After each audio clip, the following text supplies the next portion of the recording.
गीता में उस परमेश्वर की जा, उसके लिए उनके पास जा जो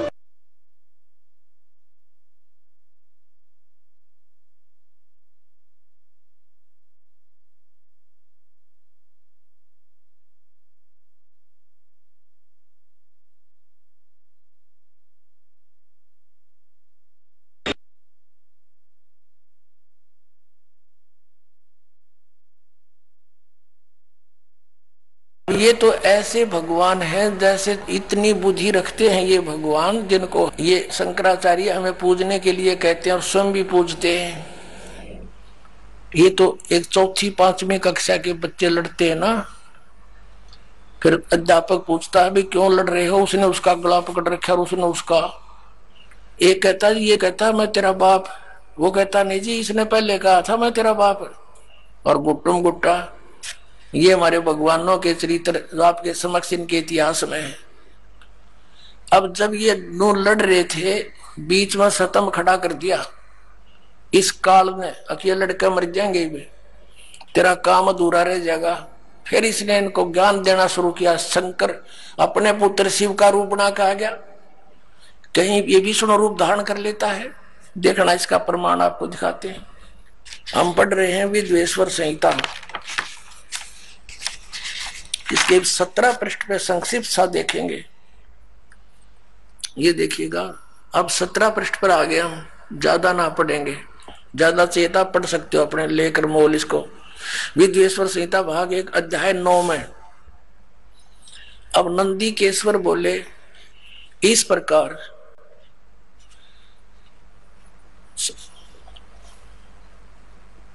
यहां दिखाते हैं उन दोनों की अज्ञानता, वैर को दूर करने के अर्थ दोनों से कहा। किसने? वो भगवान।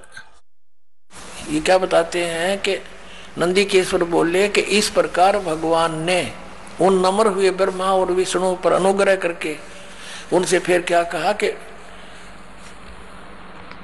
उन दोनों के ज्ञानता और वैर को दूर करने के अर्थ उन दोनों से कहा। अब यहां ज्यादा ना पढ़ेंगे अपने मतलब का। अब ये शंकर रूप धारण करके आ गया कि मेरे सकल और निष्कल वेद से 2 रूप हैं, परंतु और ईश्वर नहीं है। ईश्वर ने इस कारण से उनके 2 रूप नहीं हो सकते। पहला सतम रूप यानी वो पिलर खड़ा कर दिया, और पीछे मूर्तिमान रूप फिर स्वयं आ गया, प्रकट हो गया, धारण किया। इसमें ब्रह्म रूप निष्कल है, वो पिलर खड़ा कर दिया, वो तो कहते हैं निष्कल निराकार है, वो ब्रह्म है। और इस रूप सगुण है, वो फिर शंकर रूप धारण करके आ गया। मेरे दोनों रूप सिद्ध हैं, दूसरे किसी के नहीं हो सकते। इस कारण तुम दोनों ने, ब्रह्मा और विष्णु को कह रहा है वो काल भगवान, इस प्रकार तुम दोनों को अथवा दूसरों को ईश्वरताओं की प्राप्ति नहीं हो सकती। तुम दोनों ने अज्ञानता से अपने को ईश माना, भगवान मान लिया विष्णु और ब्रह्मा को। कह रहे हैं कि तुमने अपने आप को ईश मान लिया, यू आर नॉट गॉड। तुम अपने को ईश माना, यह बड़ा ही अद्भुत हुआ। उसके दूर करने को ही मैं रण स्थान में आया। अब तुम अपना अभिमान त्याग कर मोदीश्वर में अपनी बुद्धि लगाओ। मेरे ही प्रसाद से लोक में सब अर्थ प्रकाश करते हैं। अब ज्यादा नहीं, हम यही पढ़ते हैं। जगत का वर्धक होने से मैं ब्रह्म हूं, ब्रह्म केशव। अब यहां आते हैं, मैं सबका ईश्वर हूं, यह सब मेरा है, मेरे सिवा दूसरे का नहीं है। अब यहां देखो, अब हम 18 पृष्ठ पर पढ़ेंगे। 18 पर विद्वेश्वर संहिता भाग 1 अध्याय 10, ये 9वां अध्याय यहां समाप्त हो गया। इति श्री शिव महापुराणे विद्वेश्वर संहिता भाषा टीकायाम 9वां अध्याय, ये इति हो गया, समाप्त हो गया। और यहां ये दूसरा प्रारंभ हो गया। अब यहां देखिएगा नीचे क्या कहता है, हे पुत्रों, यह कृत आपने तप से प्राप्त किया है। कौन सा कृत? ब्रह्मा और विष्णु को कहता है, हे पुत्रों, यह कृता आपने तब से प्राप्त किया है जो कि सृष्टि की उत्पत्ति और पालन कहाता है, सो मैंने प्रसन्न होकर तुम्हें दिया है। इसी प्रकार दूसरे दो कृत्य रुद्र और महेश को प्रदान किए हैं। ये चार हो गए, ब्रह्मा और विष्णु और रुद्र और महेश, और पांचवा यू बोल रहे हो कौन? ये काल रूपी ब्रह्म है। अब देखो फिर ये कहता है मेरा एक ब्रह्म ओम नाम है, ये प्रश्न नंबर 19 पर, वही विद्वेश्वर संहिता अध्याय 10। इस कारण उस अज्ञान की सिद्धि के निमित्त ओंकार नामक मंत्र जप करो, यह अभिमान का दूर करने वाला है। सोई निज मंत्र उपदेश करते हैं। यह ओंकार मेरे मुख से उत्पन्न होने से मेरे ही रूप का बोधक है और महामंगल करने वाला है। यह वाचक है, मैं वाच्य हूं। यह मंत्र मेरा आत्मा है, उसके स्मरण से मेरा स्मरण होता है। उत्तर की ओर के मुख से अकार और पश्चिम के मुख से उकार, दक्षिण के मुख से मकार और पूर्व के मुख से बिंदु और मध्य के मुख से नाद उत्पन्न हुआ। इस प्रकार ये बीच में संस्कृत है। इस प्रकार 5 प्रकार से ये निर्गत हुआ। वह सब एक होकर ओम ऐसा एकाक्षर हो जाता है। अब स्पष्ट हो गया कि ये ओम अक्षर इस सब अवयव से एक होकर ये ओम ऐसा एकाक्षर हो जाता है। अब ये आपको श्रीमद् भगवत गीता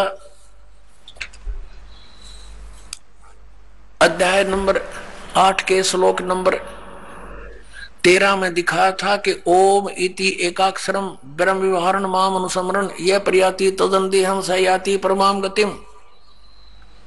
मुझ ब्रह्म का ये गीता ज्ञान भी यही काल ऐसे प्रवेश करके श्री कृष्ण में प्रवेश करके बोल रहा है जैसे मानधाता के पुत्र प्रकृष्ट में प्रवेश होकर उन गंधर्वों का नाश कर दिया और उधर से पुरंजय के अंदर प्रवेश होकर असुरों का नाश कर दिया।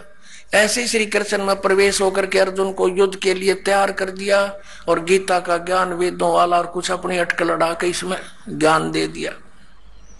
तो ये ब्रह्म बोल रहा है जो ब्रह्मा विष्णु महेश रुद्र इन सब का पिता है और दुर्गा इन सब की माता है। अब ये तो कह रहे हैं आदरणीय शंकराचार्य और सारे पवित्र हिंदू धर्म के गुरुजन कहते हैं कि केवल ब्रह्मा विष्णु महेश ही की पूजा करो, सर्वेश्वर महेश्वर है। और विष्णु जी कह रहा है कि मैं तो दुर्गा देवी की पूजा करता हूं, दुर्गा की, और इस तो ऊपर मैं किसी भगवान को नहीं जानता। ये इनका स्पिरिचुअल नॉलेज इनके गॉड का, भगवान का है जिसको ये पूज रहे हैं। दुर्गा कह रही है हिमालय को श्री देवी पुराण में 7वें स्कंद में 562 पृष्ठ पे कि केवल उस ब्रह्म की पूजा करो और सब बातें छोड़ दो। उसका ओम नाम है, ओम नाम के जप से उसकी प्राप्ति होगी, उस ब्रह्म को पा जाओगे जो ब्रह्म लोक में रहता है। और ये ब्रह्म क्या कहता है कि मेरा तो एक ओम अक्षर है और इसकी साधना करने से ओम से जो होने वाली परम गति है वो प्राप्त हो जाएगी। कहां जाएंगे? ब्रह्मलोक में। ब्रह्मलोक में गए हुए प्राणी भी फिर पुनरावृत्ति में। गीता जी अध्याय नंबर 8 के श्लोक नंबर 16 में लिखा, देखिएगा। अब ये तो आपने अध्याय नंबर 8 का और श्लोक नंबर 13 अभी पढ़ा था, पहले भी फिर देख लेते हैं। ओम इति एकाक्षरम ब्रह्म विहरण माम अनुसमरण ये प्रियाति तजंदेहम सयाति परमाम गतिम। ओम ओम एक अक्षर, माम ब्रह्म मुझ ब्रह्म का, केवल यह एक अक्षर ओम है। ओम का इन्होंने अनुवाद ऐसे किया है, ऐसे कहो चाहे ऐसे लिख लो, एक का बात है। तो उसकी परम गति होती है जो ओम नाम के सतर की, वो कहां जाता है? ब्रह्मलोक में चला जाता है। जैसे अभी आपने श्री देवी पुराण में पढ़ा कि श्री देवी जी कहती हैं कि तुम ओम नाम का जाप कर और उस ब्रह्म को प्राप्त हो जाएगा, ब्रह्मलोक में चला जाएगा। अब ब्रह्मलोक में गए प्राणी फिर पुनरावृत्ति में आते हैं, देखिएगा। ये गीता अध्याय नंबर 8 का और श्लोक नंबर 16। हे अर्जुन, ब्रह्मलोक पर्यंत सब लोग पुनरावृत्ति में हैं, यहां देखना। इन्होंने स्टार लगा रखे पुनरावृत्ति का, यहां परिभाषित किया है, अर्थात जिनको प्राप्त होकर पीछे संसार में आना पड़े ऐसे, इसको पुनरावृत्ति कहते हैं। ब्रह्मलोक तक पर्यंत, ब्रह्मलोक तक जितने भी लोग हैं उनमें गए हुए प्राणी भी पुनरावृत्ति में जन्म मृत्यु होती है। और ये स्वयं भी स्वीकार करता है गीता ज्ञानदाता कि अर्जुन तेरे और मेरे बहुत जन्म हो चुके, तू नहीं जानता मैं जानता। तो ब्रह्म इनकी पूजा करने वाला भी जन्म मृत्यु में बना रहा तो परम शांति नहीं। गीता जी अध्याय नंबर 17 के और श्लोक नंबर 23 में कहा है कि उस सच्चिदानंद ब्रह्म को पाने का किसको, जहां जाने के बाद साधक फिर लौटकर संसार में कभी नहीं आते।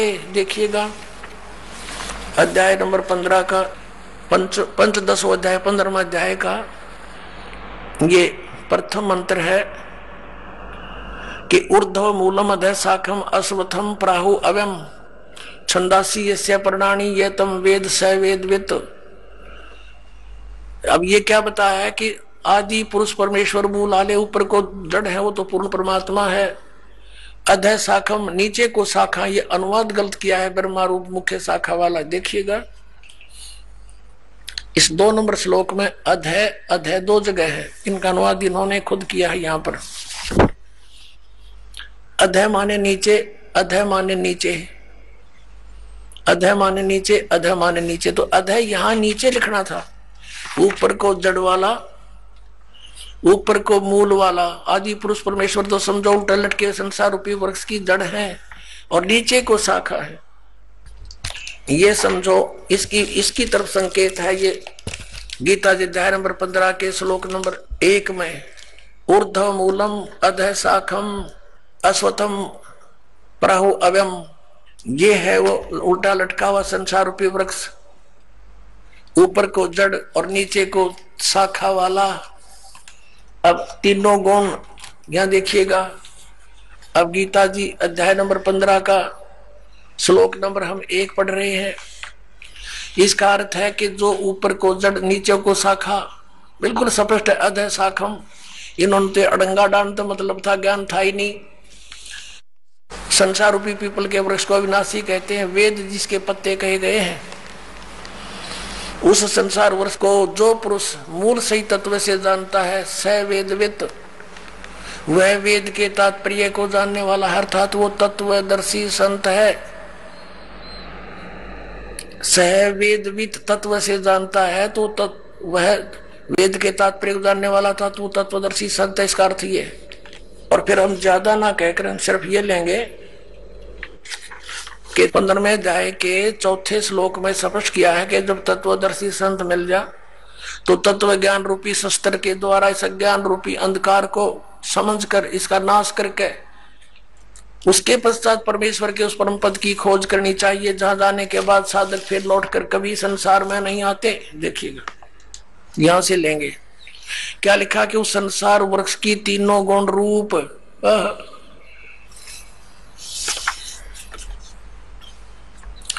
विषय पर वाला शाखा, तीनों गुण रूपता समझो उसकी विषय वासना वाली शाखा है, नीचे और ऊपर फैली हुई है। मनुष्य लोक में कर्मों के अनुसार बांधने के भी मुख्य कारण यही है, जो नीचे और ऊपर लोकों में फैली हुई है। ऊपर स्वर्ग लोक में, नीचे पाताल लोक में, पृथ्वी लोक पर ज्ञान बोला ही जा रहा है। अब ये तीनों गुण रूपी शाखा है। 3 गुण क्या है? रजगुण ब्रह्मा, सतगुण विष्णु, तमगुण शिव जी। देखिए मार्कंडेय पुराण, प्रकाशक मुद्रक हैं, गीता प्रेस गोरखपुर, गोविंद भवन कार्यालय कोलकाता का संस्थान। ये इनके फैक्स और फोन नंबर है। इसके 123 पृष्ठ पर देखिएगा, ये संक्षिप्त मार्कंडेय पुराण 122 के नीचे आएंगे, फिर साथ में इधर 23 है।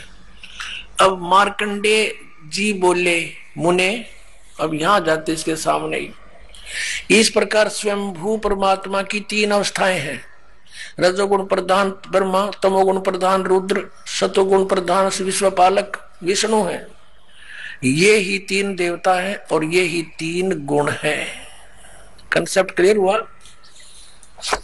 समझदार को संकेत ही बहुत होता है। अब फिर पढ़िएगा इस पवित्र श्रीमद् भगवत गीता अध्याय नंबर 15 के श्लोक नंबर 1, 2 से आगे। एक तो पढ़ लिया आपने, अब 2 को देखिए। अध्याय नंबर 15 श्रीमद् भगवत गीता अध्याय नंबर 2 में क्या कहा है कि इस संसार वृक्ष की तीनों गुण, रजगुण ब्रह्मा, सतगुण विष्णु, तमगुण शिव जी रूपी शाखा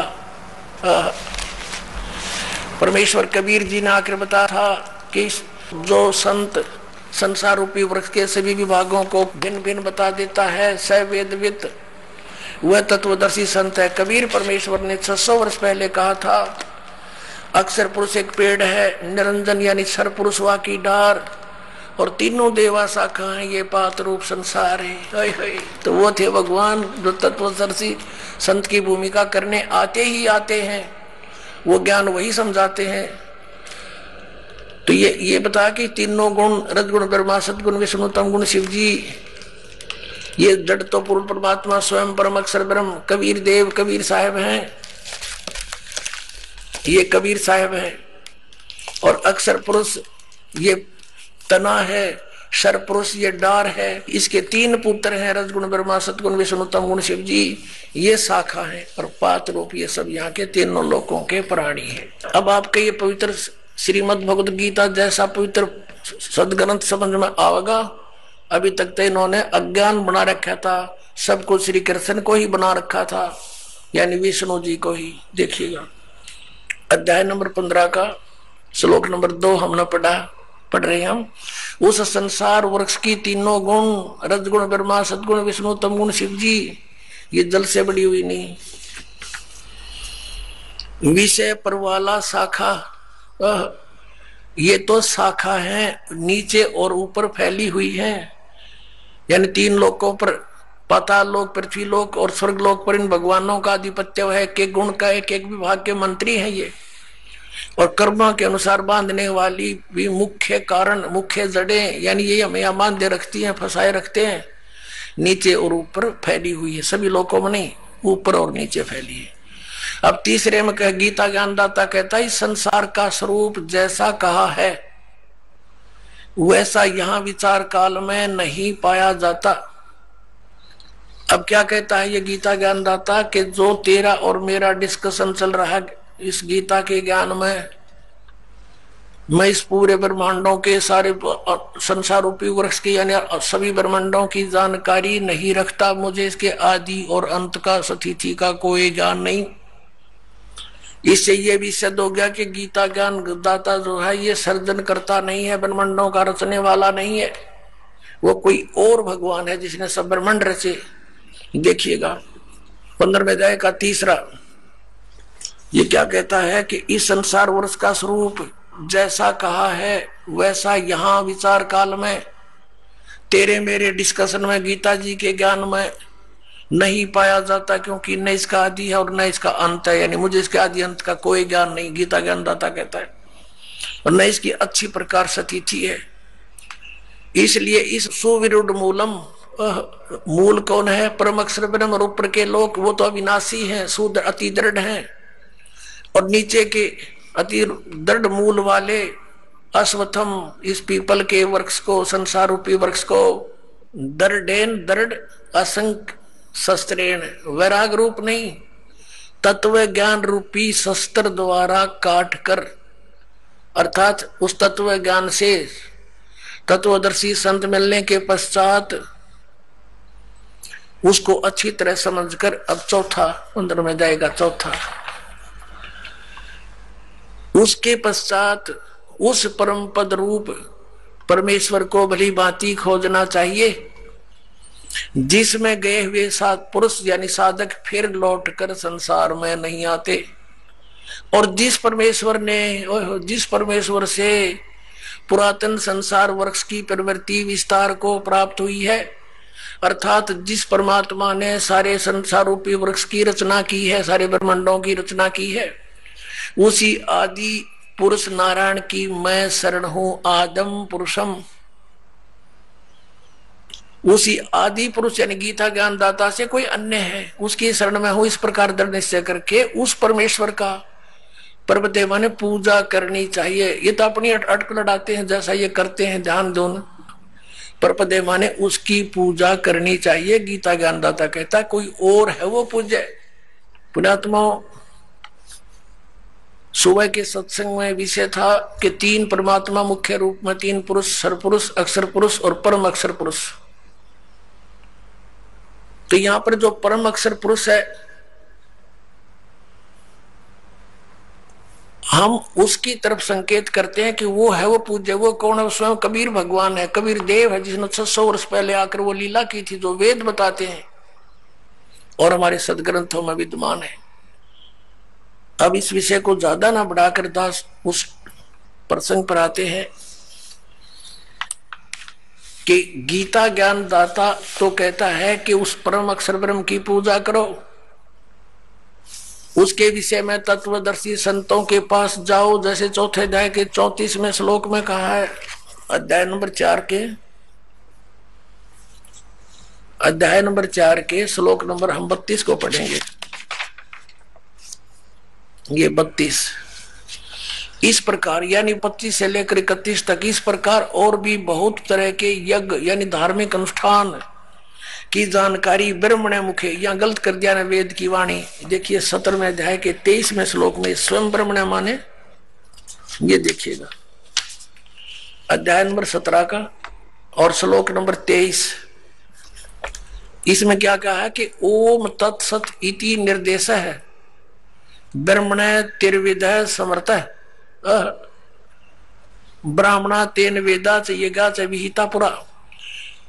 अब यहाँ ओम ओम तत् तत् सत सत, ये दो सांकेतिक शब्द हैं, दास बताएगा। इति यह तीन प्रकार का सच्चिदानंद घन ब्रह्म, ब्रह्मणे माने सच्चिदानंद घन ब्रह्म का नाम कहा है। यहाँ सच ब्रह्मणे माने सच्चिदानंद घन ब्रह्म गीता ज्ञानदाता से अन्य है।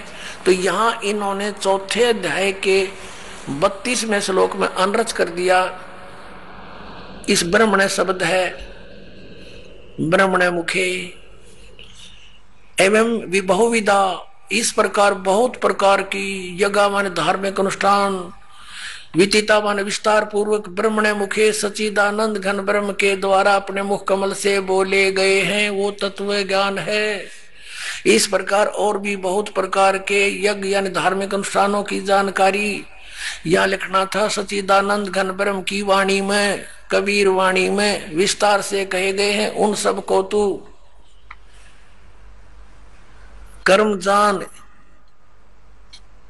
जैसा भी होने वाला जान, इस प्रकार तत्व से जानकर तो उनके अनुष्ठान द्वारा, उस साधना के द्वारा कर्म बंधन से तू सर्वथा मुक्त हो जाएगा। अब यहां देखिएगा चौथे अध्याय के 34वें श्लोक में इसने कहा है, चौथे अध्याय के 34वें श्लोक में इसने कहा है गीता ज्ञानदाता ने, उस ज्ञान को, वो तत्व ज्ञान है जो सच्चिदानंद घन ब्रह्म ने अपने मुख से बोला है, वो कबीर वाणी, वो तत्व ज्ञान है। उस ज्ञान को तू तत्वदर्शी ज्ञानियों के पास जाकर समझ, उनको भली भांति दंडवत प्रणाम करने से, उनकी सेवा करने से और कपट छोड़कर सरलता पूर्वक प्रसन्न करने से वे परमात्म तत्व को भली भांति जानने वाले तत्वदर्शी न, तत्वदर्शी न माने तत्वदर्शी संत ज्ञानी महात्मा तुझको तत्व ज्ञान का उपदेश करेंगे। गीता अध्याय नंबर 17 के श्लोक नंबर 23 में गीता ज्ञानदाता कहता हूं सच्चिदानंद घन ब्रह्म के पाने का मंत्र ओम तत्सत, ये उसकी साधना है और तत्वदर्शी संत बतावेगा। ओम तो इसने डिक्लेयर कर ही रखा, सार्वजनिक है। तत् और सत सांकेतिक है, इसको पता नहीं, उसके लिए तत्वदर्शी संतों के विषय लिए छोड़ दिया। वो इस दास को पता है, परमात्मा ने बताया है। तो इन तीनों के जाप करने से मोक्ष होगा, पूर्ण परमात्मा प्राप्ति होगी। जहां जाने के बाद साधक फिर लौटकर कभी संसार में नहीं आते। 18वें अध्याय के 62वें श्लोक में कहा कि अर्जुन तू सर्वभाव से उस परमेश्वर की शरण में जा। ये देखिएगा श्रीमद् भगवत गीता अध्याय 18 और श्लोक 62 में कहा कि अर्जुन हे भारत, सब प्रकार से उस परमेश्वर की शरण में जा, उस परमात्मा की कृपा से ही तू परम शांति को और सनातन परम धाम को प्राप्त होगा। और 15वें अध्याय के चौथे श्लोक में आपने पढ़ ही लिया कि जहां जाने के बाद साधक फिर लौटकर संसार में कभी नहीं आते, कि उसके पश्चात उस परम पद परमेश्वर को बड़ी बात जानना चाहिए, खोजना चाहिए, जिसमें गए हुए पुरुष फिर लौटकर संसार में नहीं आते। और जिस परमेश्वर से सारे ब्रह्मांडों के संसार रूपी वृक्ष की, पुरातन संसार रूपी वृक्ष की प्रवृत्ति विस्तार को प्राप्त हुई है, और उसी आदि पुरुष नारायण की मैं शरण हूं, और उस परमेश्वर का ही पूजा करनी चाहिए, भक्ति करनी चाहिए। इसका सिद्ध अपनात्माओं, इन शंकराचार्यों का ज्ञान फेल हुआ।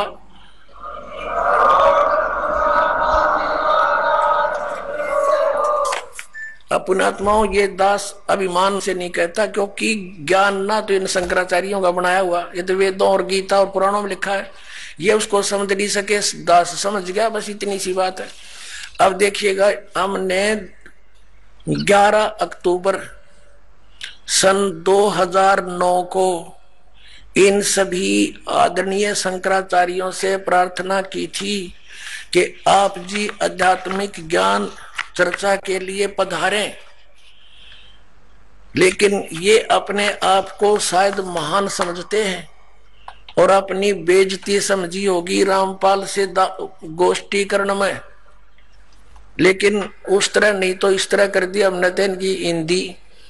अब संसार आप समझ जाएगी जनता ये किसे एक शंकराचार्य है। ये देखिएगा, हमने इनके पास ये पत्र भेजे थे सभी शंकराचार्यों के चारों के पास। हमारा उद्देश्य प्रार्थना पत्र है, हमारा उद्देश्य विश्व मैत्री, समाज सुधार, आत्म उद्धार, भ्रमित जिज्ञासुओं को शास्त्र अनुसार निर्णायक सद्भक्ति पद्धति प्रदान करना, आध्यात्मिक ज्ञान चर्चा। सभी हिंदू धर्म के माननीय शीर्ष शंकराचार्यों व अन्य सभी आदरणीय आचार्यों से हार्दिक प्रार्थना है कि वे सतलोक आश्रम बरवाला, जिला हिसार, हरियाणा, भारत में एकत्र होकर आध्यात्मिक ज्ञान चर्चा करें, ताकि भ्रमित भक्त समाज को सही दिशा मिल सके। उसके लिए हमने यहाँ से इनके पास प्रार्थना भेजी थी और इन्होंने सिग्नेचर दिए हैं। KS नारायण, एडमिनिस्ट्रेटर, श्री श्रृंगेरी मठ एंड प्रॉपर्टीज श्रृंगेरी, इतने। ये 16/8/2009 को ऐसे ये हमने सबके पास भेजा था। इन्होंने हमारे को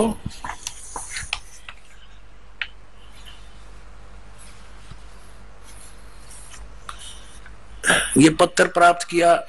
प्रेमचंद्र उपाध्याय, प्रबंधक, ज्योतिष मठ, ज्योतिष आचार्य, ज्योतिष मठ उसको।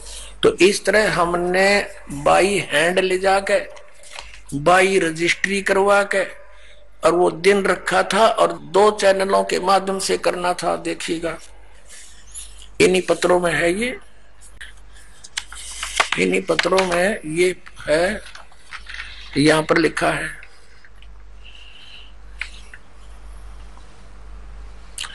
इस सर्व कार्यक्रम आध्यात्मिक ज्ञान चर्चा का सीधा प्रसारण सुप्रसिद्ध टीवी चैनलों जी जागरण, एक नंबर जी जागरण पर 11 अक्टूबर 2009 को शाम 6 बजे से 10 बजे तक किया जाएगा। लेकिन ये नहीं आए, यहाँ पूरा प्रोग्राम इसी आश्रम में हुआ था। तो पुण्यात्माओं, एक भक्त जो वहां गया था जोशी मठ में, तो उसने वो श्री स्वरूपानंद जी तो स्वयं तो मिले नहीं, उनके प्रबंधक से उनको साइन ले आए थे। तो एक और मिले थे श्री माधव आश्रम जी शंकराचार्य। उसके विषय में उस भक्त ने बताया कि वहां के व्यक्ति बता रहे थे, और वो कह रहे थे कि इस श्री माधव आश्रम जी ने श्री स्वरूपानंद शंकराचार्य जी को शास्त्रार्थ में हरा दिया था। अब देखो वो कौन है, ये देखिएगा। ये है वर्तोत्सव पर्व निर्णायक पत्रिका, ये उन्होंने कोई छापी है।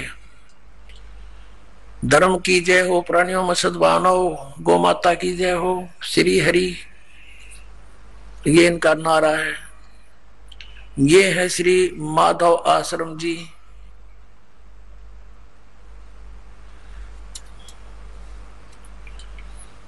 ज्योतिष पीठाधीश्वर, ये कहते हैं मैं अधिकारी, ये अपना अधिकार मानते हैं उस पर। ज्योतिष पीठाधीश्वर श्री मजद गुरु शंकराचार्य अनंत श्री विभूषित श्री स्वामी माधव आश्रम जी महाराज, ज्योतिर्मठ बद्रिकाश्रम हिमालय, श्री कृष्ण बौद्ध धाम, सात शंकराचार्य मार्ग, सिविल लाइन, दिल्ली चमन से दिया यहाँ छपी है। और इनका भगवान कौन है, ये इनके भगवान देखिएगा। समाचार पत्र पंजीकृत, धर्म सम्राट ये नाम कोई है इनका। जगत गुरु शंकराचार्य ज्योतिष पीठाधीश्वर अनंत श्री स्वामी माधव आश्रम जी महाराज, बद्रिकाश्रम हिमालय अध्यक्ष अखिल भारतवर्षीय धर्म संघ, ये इनके पूज्य देवता है। भगवान राम परिवार अब न्यू का है। वो वहां के लोग कह रहे थे कि इसने श्री माधव आश्रम जी ने, इसका नाम है आदरणीय शंकराचार्य का माधव आश्रम जी महाराज, इन्होंने स्वरूपानंद जी को हरा दिया और पूजा इन किया है। ये इनके भगवान, इन रजगुण ब्रह्मा, सतगुण विष्णु, तम गुण शिव जी, इन तीनों देवताओं की पूजा श्रीमद् भगवत गीता जी के अंदर मना किया है। 7वें अध्याय के 10 से लेकर 12 और 20 से लेकर 23 के श्लोक में, वो आने वाले समय में आपको दिखाएंगे। और ये उन्हीं की पूजा करते हैं।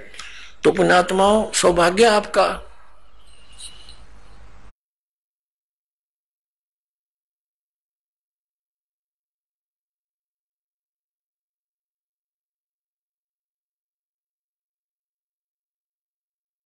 आपको सत्संग मिला इस बरवाला आश्रम में।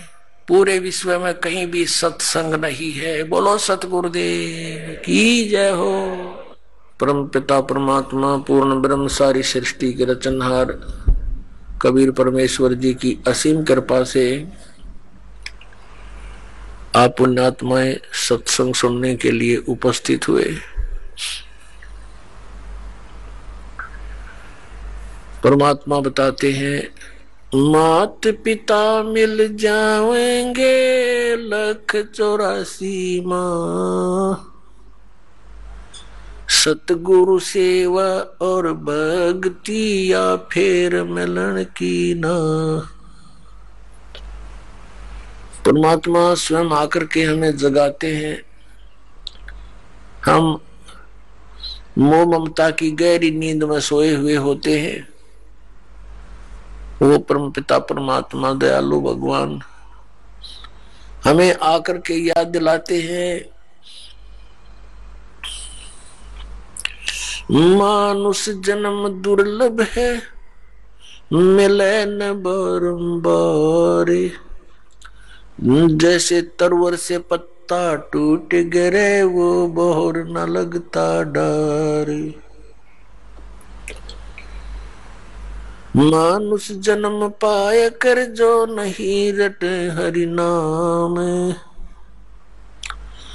जैसे कुआ जल बिना फिर बनवाया क्या काम।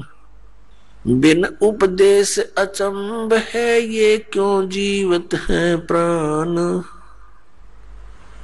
भक्ति बिना काठोर है, वो नर नाही पाषाण। अगम निगम को खोज ले, बुद्धि विवेक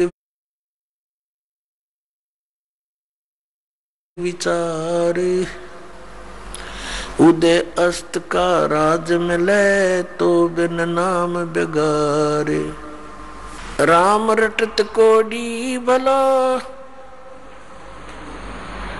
चू चू पड़े जो चामे।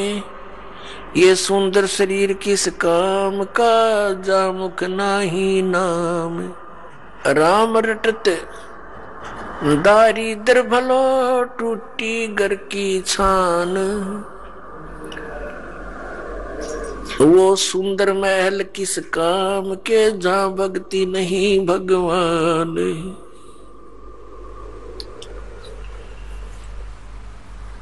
राम रटत कन्या बली, साकेट भलो न पूत, जैसे बकरी के गल में गल थना, जिसमें दूध ना मूत। हमारे परमात्मा ने, हमारे पिता ने, हमारे जनक ने आकर के हमें ये ज्ञान बताया कि आप इस लोक के वासी नहीं हो, आप यहाँ के रहने वाले नहीं हो, और जिन इन संसारिक सुखों को आप सुख मानते हो, ये झूठा सुख है, ये अस्थायी है। आप जी को यहां रोके रखने के लिए आपको इतना विवश कर दिया इस काल भगवान ने। अपने तीनों पुत्रों को, ब्रह्मा जी को रजगुण युक्त बना दिया, विष्णु जी को सतगुण युक्त बना दिया, और शंकर जी को, शिव जी को तमोगुण युक्त बना दिया। और इनके अंदर से निकल रही वो तरंग हम सभी प्राणियों को प्रभावित कर रही है।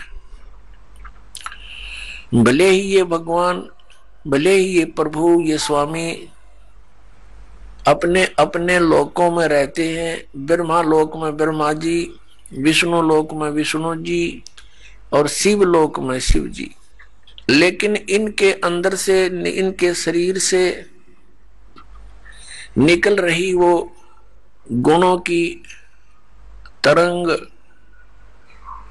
वो हमें प्रभावित कर रही है, यहां बैठों को। इन भगवानों के अंतर्गत, इन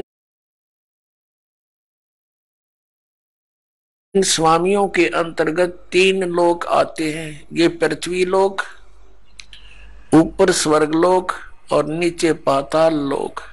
इन तीन लोकों में प्राणी हैं, और इनसे बाहर के जो प्राणी हैं वो इनकी रेंज से बाहर हैं, बाहर के दूसरे लोकों में जो है। इन तीन लोक के प्राणियों को ये तीनों प्रभावित रखते हैं। इनकी इतनी रेंज है, वहां तक इनका प्रभाव बना रहता है। जैसे रसोई के अंदर मिर्चों का छौंक लगाया जाता है, तो वो मूल वस्तु, जो साकार वस्तु मिर्च रसोई में विद्यमान है, उसका छौंक लगा, उस छौंक से निकली हुई तरंग दूसरे कमरों में, दूसरे कक्षों में पहुंची, और वहां बैठे व्यक्तियों को भी छींकें आने लगी। अब उनको छींके ना आवे तो उनके बस की बात नहीं, क्योंकि मिर्च का प्रभाव है। और साकार वस्तु रसोई में उसके निराकार गुण ने, शक्ति ने दूसरे कक्षों में बैठे व्यक्तियों को भी प्रभावित कर दिया। ठीक इसी प्रकार श्री ब्रह्मा जी रजगुण युक्त है। जैसे मिर्च को मिर्च वाले गुण से युक्त कर दिया, अब मिर्च तो है ही उसका नाम, लेकिन उसमें गुण भी वही है जो उसका नाम है, तो वो गुण भी और वही है और मिर्च भी वही है। इसी प्रकार ये ब्रह्मा जी रजगुण है, तो ये गुण भी यही है, क्योंकि इसी से हम प्रभावित होते हैं। और ब्रह्मा कहो चाहे इसको रजगुण कहो। इसी प्रकार अन्य इन दोनों भगवानों की, सतगुण विष्णु, तमगुण शिव जी समझो। परमात्मा ने आके बताया कि तुम्हारे को बड़े सुनियोजित तरीके से षड्यंत्र रचकर आपको यहां रोक रखा है। अपने आत्माओं, आप बहुत भोले हो, बालक हो, इस भगवान के मार्ग में। और बालक की इतनी बुद्धि नहीं होती वो अपने हानि और लाभ को सोच ले।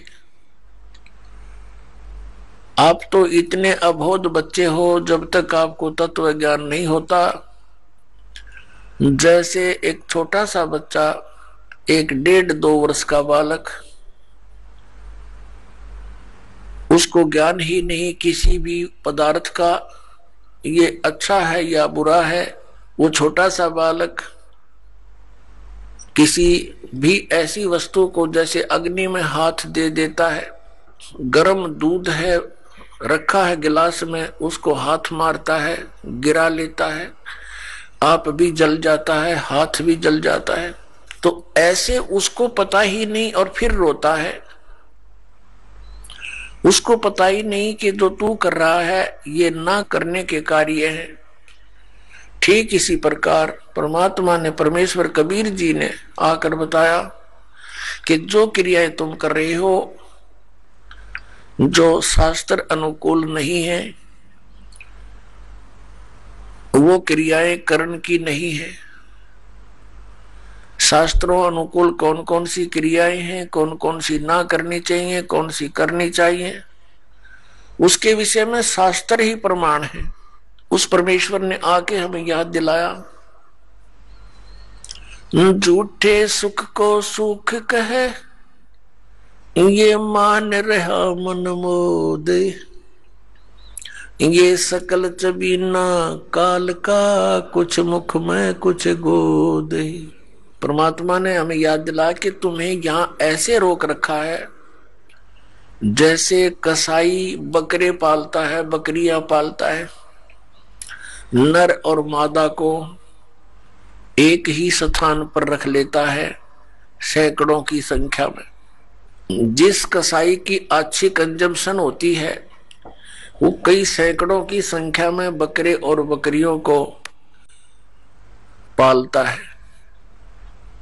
उनके लिए एक चरागाह बना देता है, एक तालाब बनाता है, एक शेड डाल देता है। गर्मी और सर्दी से बचने के लिए वे वहां उसके नीचे आ जाते हैं और उनकी बड़ी देखभाल करता है, केयर टेक करता है। तो वो बकरे भोले भाले ये समझते हैं कि हमारा स्वामी, हमारा मालिक बड़ा दयालु है, हमारे लिए कितनी सुविधा दे रखी है। लेकिन उनको ये ज्ञान नहीं कि जब तुम्हारे यहां से वो किसी के बेटे को निकाल ले जाता है, किसी की बेटी को, किसी की मां को, किसी के भाई या पिता को, तो उस समय इसकी दयालुता तुम्हारी बुद्धि में नहीं रहती। तो पुण्यात्माओं, जब वो कसाई बकरों के पास जाता है, वो बकरे उसको नेक व्यक्ति जान के, अपना हितैषी मान के उसकी तरफ दौड़ कर जाते हैं, उसको प्यार देना चाहते हैं। जैसे कोई किसी पशु को संभालता है प्रतिदिन, और वो पशु भैंस या गाय बैल, जब भी वो व्यक्ति उसके पास आता है उससे वो प्यार करता है, उससे लाड करता है, क्योंकि आत्मा के अंदर किए कर्म के प्रतिफल का एक विशेष भाव बनता है। इसी आधार से वो बकरे उस कसाई के हाथ को चाटते हैं। कोई ऐसे ऊपर को पैर करके उसको सीने से लगाना चाहता है, प्यार देना चाहते हैं।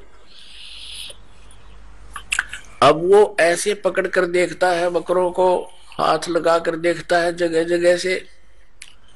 वो तो ये देख रहा है इसमें यो कितना मांस चढ़ गया, इसका ऊपर कितने कै किलो का बिकेगा, और वो चाटते उसको लाड देते हैं, ऐसे जीभ से चाट चाट कर प्यार देते हैं, बड़ा नेक आदमी है। और वो एस्टिमेट लगाने लग रहा है यो कितने का बिकेगा। परमात्मा ने आके बताया कि ठीक इसी प्रकार खाई खुराका पैन पोशाका यम का बकरा पलता है। कहते हैं खाई खुराका और पैर पोशाका, या यम का बकरा पलता है। इस काल के बकरे पल रहे हो तुम। आप देखते हो पीछे से एक श्रद्धालु सत्संग से जा रहे थे, सच्चा सौदा सिरसा वाले के पेपर में आई थी, और उसके 6 सदस्य यानी टोटल कुल के कुल सारे मर गए एक्सीडेंट में, एक बुढ़ा बच गया। और हम कई जगह देखते हैं, जैसे एक बार भूकंप आया था गुजरात के अंदर, और सभी व्यक्ति 26 जनवरी यानी गणतंत्र दिवस भारत का मनाने के लिए तैयार थे। सन 2000 की बात है, 26 जनवरी की। ऐसा भयंकर भूकंप आया, 26 जनवरी की छुट्टी थी, कर्मचारी अधिकारी सब अपने घरों पर टेलीविजन के सामने बैठे थे कि आज अपने गणतंत्र दिवस की झांकी देखेंगे। ऐसा भयंकर भूकंप आया, जिन मकानों को, कोठियों को, संपत्ति को बनाने में सारा जीवन न्यौछावर कर दिया, उन्हीं कोठियों के नीचे दबके पूरे के पूरे परिवार नष्ट हो गए। पुण्यात्माओं, इस काल ने आप और हमारे ऊपर इतना प्रेशर डाल रखा है, तीनों गुणों का 3 इंजेक्शन लगा रखे हमारे, ये लगे ही रहते हैं, इनका प्रभाव हमारे ऊपर बना ही रहता है कंटिन्यूसली। तो उसके कारण हम इतने प्रभावित हैं कि हम अपने उद्देश्य को ही भूल चुके हैं। अब विचार करो, जो व्यक्ति उस भूकंप में मर गए या दुर्घटना में मर गए, वो कौन सी क्रियाएं किया करते थे, उनके क्या उद्देश्य थे, उनकी कितनी इच्छाएं थी, और हमारी क्या है, हम क्या सोचते हैं, हम कर क्या रहे हैं। एक भक्त बता रहा था कि मेरी मम्मी बात नोत कर आई थी, 5 लड़कियां थी, जिनमें से 3 का विवाह इकट्ठा ही था। 3 बेटियों का विवाह हो तो उस समय इस मनुष्य के माइंड की नीडल या सुई 100 से नीचे नहीं रहती। कभी उधर सोचा ये करूंगा वो करूंगा, चिंता ये बनाई रखी हमारे साथ, इसने लगाई रखा है। बस की बात नहीं, हमारी परंपराएं ऐसी बन गई जो हमें केवल दुख ही देती हैं, सुख नहीं देती। विवाह के अंदर भात नोत का आना, फिर एक विवाह फिर उन भाइयों का शुरू हो जाता है, एक बहन का शुरू हो रहा है। तो इस तरह हम अपनी परंपराओं को, रीतियों को गलत बनाकर भी 90% दुखी है। अब वो रोहतक बस स्टैंड पर खड़ी थी, एक बस से उतरी थी, दूसरी का इंतजार कर रही थी, और खड़ी खड़ी सोच भी रही थी, क्योंकि जिसके 3 बेटियों का ब्याह हो, जो अनुपदेशी है, हमारे भगत तो अब इस बीमारी और बुराई से कति दूर हो जाएंगे। ज्ञान से होंगे, कोई प्रतिबंध से नहीं होती ये बातें। बच्चों का विवाह भगवान ने कर रखा होता है, या हमारी भूल है बाद में जो ड्रामाबाजी, नाचा कूदी, डीजे बजाना, फंड करना, ये कोरी बकवाद है। ये इस विवाह के समय में, इतने पुण्य संयोग के समय में ऐसे बकवाद नहीं करनी चाहिए। कोई घोटी ला रहा है, कोई नाचे कूद है, ये कोई बात हुई? ब्याह किसी का नाचे कोई, ये कोई सांग होया, कोई अकल हुई? लाडू कोई खावे और कूदे कोई, बता कोई बात है यार? तो इस तरह की हम अज्ञान से अपने ऊपर एक न्यारा वजन और रखे बैठे हैं, ये भी हटाना, हमने बिल्कुल हटाना पड़ेगा। भक्ति तभी चलेगी, भगत तभी बनेंगे। अब वो पता नहीं क्या क्या विचार कर रही थी, वहां ऐसे करूंगी, ऐसा करूंगी, वो ऐसा लाना है, वो फलाना ऐसा करना है, लड़की के कपड़े बनवाने हैं, यानी 100 चिंताएं होती है। आइए अब हम उन श्रद्धालुओं के अनुभव जानते हैं जो जगत गुरु तत्वदर्शी संत रामपाल जी महाराज जी से दीक्षा प्राप्त कर चुके हैं तथा उनके द्वारा बताए गए भक्ति मार्ग पर चल रहे हैं। नमस्कार सर। सत साहिब। सर क्या नाम है आपका? जी मेरा दिकपाल उर्फ दीपक है। मैं उत्तराखंड डिस्ट्रिक्ट चमोली हाट कल्याणी का रहने वाला हूँ। सर संत रामपाल जी महाराज से आपने नाम दीक्षा कब ली? जी मैंने 14 अप्रैल 2013 को परम संत सदगुरु रामपाल जी महाराज से नाम दीक्षा ली थी। सर संत रामपाल जी महाराज से नाम दीक्षा लेने से पहले आप क्या भक्ति साधनाएं करते थे? जी भक्ति सब अंधविश्वास था।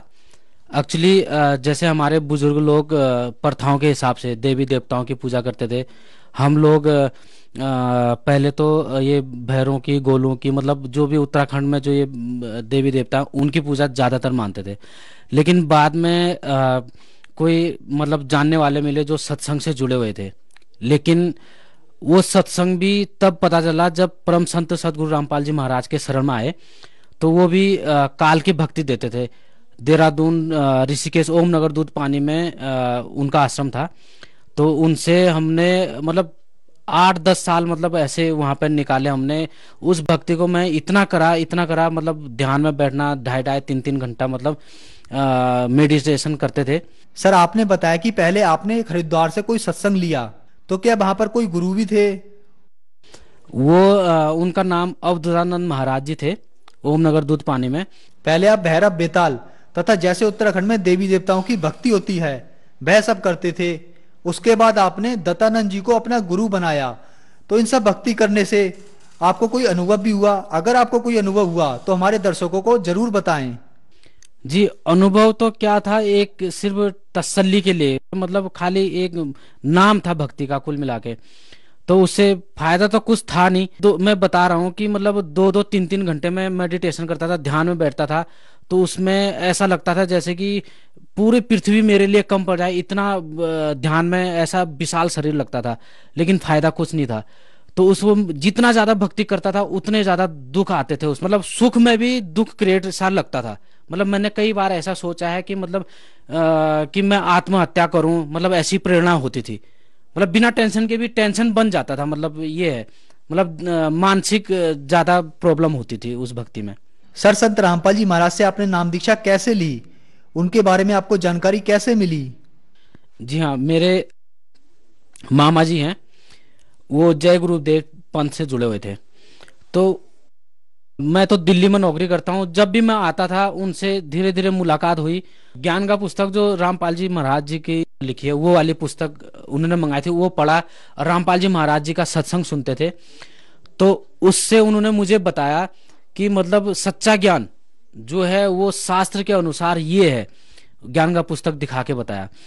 तो मैं जब वो ये बातें शुरू करते थे मुझे क्या होता था, ये नींद आने लग जाती थी, सुस्ती आने लग जाती थी। और इस कान से सुना, इस कान से निकाल दिया। ये चीज जब भी मैं छुट्टी लेके आता था, मतलब मामा जी मेरे से जरूर मुलाकात करते थे कि ये ज्ञान को बताएं और चलें, साथ में चलें और नाम उपदेश लेंगे करके। तो जब बार बार मेरे को मामा जी कहने लगे, एक दिन मेरे को जी गुस्सा आ गया। बोला जी मैं तो ऋषिकेश अवधूतानंद महाराज जी से जुड़ा हुआ, मैं उन्हीं को मानता था। उन्होंने ये भी कह रखा था कि गुरु को चेंज नहीं करना चाहिए, एक ही गुरु बनाना चाहिए लाइफ में। तो मेरे को एक दिन गुस्सा आएगा। मैंने बोला मैं तो भक्ति कर रहा हूं, अगर आप इतनी फोर्स कर रहे हैं कि रामपाल जी महाराज सच्चे गुरु हैं, तो अगर उनमें इतनी शक्ति है तो वो मेरे को अपने शरण में ले लेना। मैंने ऐसा बोल दिया गुस्से में, और मैं मान जाऊंगा, मैं हमेशा उनकी भक्ति करूंगा। तो ऐसा बोल दिया था। फिर उसके बाद मामा भी चुप रह गए। हमारी जो चर्चा थी वो भी हो गई, मतलब उसके बाद नहीं हुई। तो मैं आ गया जी, दिल्ली नौकरी करता हूँ तो नौकरी पर आ गया। तो मालिक ने मेरी ऐसी बुद्धि करी, मेरे को प्रेरणा करी। मैंने वो ज्ञान का पुस्तक भी मंगाई, वो पढ़ा। उसको पढ़ के मेरे को ऐसा हो गया कि मैं मालिक संत रामपाल जी महाराज के शरण में मैं कब पहुंचूं। तो 2013 14 अप्रैल को संत रामपाल जी महाराज से नाम दीक्षा प्राप्त हुई। सर आपने बताया कि आपके जो पहले गुरु दत्तानंद जी थे, उन्होंने आपको कहा था कि गुरु एक बार बनाना चाहिए, गुरु बदलना नहीं चाहिए। तो फिर आप संत रामपाल जी महाराज की शरण में जब गए तो आपको ऐसा नहीं लगा कि आप उस बात का खंडन कर रहे हैं? आपको महसूस नहीं हुआ कि आप कहीं गलत तो नहीं कर रहे गुरु बदलकर। जब मैंने रामपाल जी महाराज से नाम उपदेश लिया तो मुझे नाम उपदेश लेने मात्र से, और जब नाम उपदेश लेने के बाद जब गुरुजी आशीर्वाद देते हैं, सर पर हाथ रखा, तो उसी टाइम मेरे शरीर का मतलब कंट्रोली वजन था, जैसे कि जकड़ा हुआ सा शरीर था, वो एकदम फूल के जैसा हो गया, हल्का हो गया। सबसे बड़ा तो ये हुआ। फिर उसके बाद जो आपने बोला कि गुरु चॉइस करने के लिए, तो वो बिल्कुल वो इसलिए कहा गया है कि जब सच्चा गुरु मिल जाए तो उसके बाद चॉइस नहीं करना चाहिए। लेकिन जब तक सच्चा गुरु नहीं मिले तब तक तो 10 करो 5 करो कितने भी करो गुरु कर सकते हैं। गुरु भी एक पूर्ण गुरु है, एक अधूरा गुरु है। एक काल की भक्ति दे रहा है तो एक सतपुरुष की भक्ति दे रहा है। तो हमको उस सतपुरुष की खोज करनी चाहिए जो तत्वदर्शी संत, महाभारत में कृष्ण अर्जुन को भी कह रहा है कि तू उस परम तत्वदर्शी संत की खोज करो जिसके पास तू परम सनातन धर्म को प्राप्त होगा, यानी कि परम शांति को यानी मोक्ष को प्राप्त होगा। तो वो तत्वदर्शी संत हमारे रामपाल जी महाराज हैं। सबका गुरु एक होता है, इसलिए पूरा विश्व का गुरु, इसलिए जगत गुरु कहा गया है। तो वो जगत गुरु इस समय रामपाल जी महाराज जी हैं। तो सर, संत रामपाल जी महाराज से जब आपने नाम दीक्षा ली उसके बाद क्या आपको कोई लाभ भी प्राप्त हुए? जी हाँ, ये बताना तो बहुत मुश्किल है क्योंकि चमत्कार हर रोज होते हैं, इतने चमत्कार होते हैं, पल पल चमत्कार होते हैं। सबसे बड़ा चमत्कार मालिक ने यही करा कि मेरी बुद्धि को ऐसा करा कि अपने शरण में लिया इस तुच्छ जीव को, क्योंकि परमात्मा पूरे विश्व को तारने के लिए आए हुए हैं।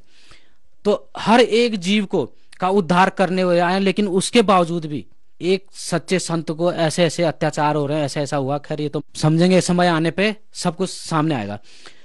तो चमत्कार सबसे पहला यही हुआ कि मालिक ने मुझे अपने शरण में लिया। फिर दूसरा चमत्कार, जब मैंने मेरे जुड़ने के बाद 1-2 महीने के बाद मैंने अपने बेटे को जोड़ा। तो बेटा मेरा छोटा ही था उस टाइम पे, स्कूल जाता था, लेकिन इस भक्ति मार्ग में जब जोड़ा मैंने, तो वो जब नाम दीक्षा लेके घर आए तो मैंने अपने बेटे को बोला, बेटा संध्या आरती का समय है, और जोत जला दी थी। तो मैंने दंडवत करने के लिए कहा, लेकिन नहीं करा। मैंने प्यार से बोला, समझा के बोला, नहीं माना जी। मुझे गुस्सा आया, बहुत जोर से गुस्सा आया। तो मैंने उसकी यहाँ से पकड़े, बाल पकड़े, मुंडी पकड़ी, मैंने गुस्सा आ गया, जोर से मैंने भेजा, अपने गोद में रखा, यूं करके बहुत जोर से मारा था। तो मालिक ने मेरा हाथ ऊपर ही रोक दिया था। तो मेरे को शिक्षा दी मालिक ने कि बच्चे के ऊपर ऐसा नहीं करते, उसकी भी रक्षा करी, हो सकता क्या होता ज्यादा चोट आ जाती, कुछ भी हो सकता था। तो ये चमत्कार हुए। और उसके बाद मेरे जो सर में दर्द रहता था, और जब मैं ब्रश करता था खून निकलता था, और बीपी हाई लो होता था। तो उसके नाम दीक्षा के बाद 3-4 महीने में पता नहीं चला कि वो जो सर दर्द था, बीपी हाई लो होता था, और मतलब वो पता नहीं चला कि कहाँ गया। तो ये लाभ हुए। सर, संत रामपाल जी महाराज से नाम दीक्षा लेने के बाद आपको बहुत लाभ मिले तथा आपका विश्वास और ज्यादा बढ़ गया। तो जो समाज आज आपको सुन रहा है, आप उन्हें क्या संदेश देना चाहते हैं? पूरे मानव समाज को ये संदेश देना चाहते हैं कि आप रामपाल जी महाराज के प्रति आप प्रमाण देखें कि हमारे जो गुरुजी भक्ति देते हैं वो सारे शास्त्र अनुकूल भक्ति देते हैं। हमारे जो कुल मतलब इष्ट देव जो हैं वो कबीर परमात्मा हैं। तो हमारे परमात्मा जो हैं कबीर साहिब हैं, और पूर्ण गुरु जो हैं संत रामपाल जी महाराज हैं। तो मैं सभी मानव समाज को यही संदेश देना चाहता हूं कि जल्दी से जल्दी आए और रामपाल जी महाराज से नाम लेके और अपना कल्याण करें। सर, संत रामपाल जी महाराज से नाम दीक्षा लेने के लिए क्या करना होगा? रामपाल जी महाराज से नाम दीक्षा लेने के लिए जैसे चैनल हो गया, उसमें रामपाल जी महाराज का सत्संग चलता है, उसमें नीचे एक पट्टी चलती है, उस पे व्हाट्सअप नंबर और मोबाइल नंबर वगैरह होते हैं। उस पर कांटेक्ट करके आप पता कर सकते हैं कि कौन से स्टेज में कहाँ पे नाम दीक्षा स्थल है। तो वहां पर आके आप संपर्क करके नाम दीक्षा ले सकते हैं। धन्यवाद सर। सही।